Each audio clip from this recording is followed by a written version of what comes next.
uzinduzi wa namba hii mpya 180 yenye lengo la kuhakikisha kwamba kila Mtanzania anaweza kupiga simu muda wowote na kupata huduma kutoka TANESCO bila kukatwa pesa ya salio kwenye simu yake. Na hii ndiyo azma ya serikali ya awamu ya 6 katika kuhakikisha tunawahudumia Watanzania kwa urahisi na viwango bora vya utoaji wa huduma. Kituo kinaweza kupokea simu wa wastani wa simu takriban 15,000 kwa siku, lakini simu zilizowahi kuingia kwa wiki ziliwahi kufikia simu 50,000 kwa siku mpaka kufikia mwezi Julai 2024. Na hii inaonyesha Watanzania walikuwa wanatumia gharama kubwa ya salio katika kuwasiliana na TANESCO kupitia huduma hii ya huduma kwa wateja.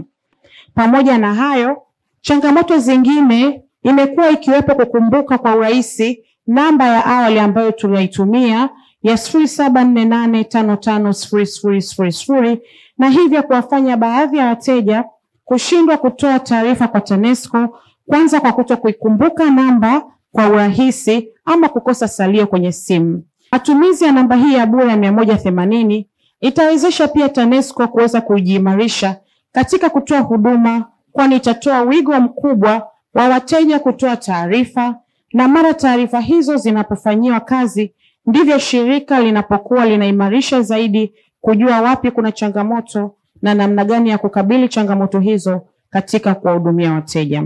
Pia namba hii ya 180 mpaka sasa ni bure kwa wateja wa mitandao yote ya simu nchini, na wale wa mtandao ya Yasi na yenyewe itapatikana hapa mbele hivi karibuni, na wenyewe pia wataweza kufanya mazungumzo na mtoa huduma, na tunaamini pia kwa mtandao huo taratibu zitakamilika, lakini kwa sasa ni kwa wateja wa mitandao yote kasoro hii moja ambayo hivi karibuni na yenyewe itakamilika kwa ajili ya matumizi.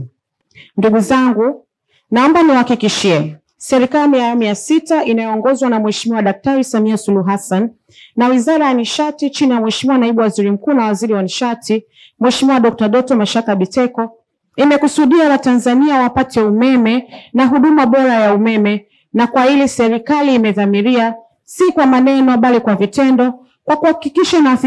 inawafikishia wananchi huduma ya umeme na kuhakikisha wananchi hawa wanasema na kutatuliwa changamoto zao kwa kupiga simu hii bure bila malipo.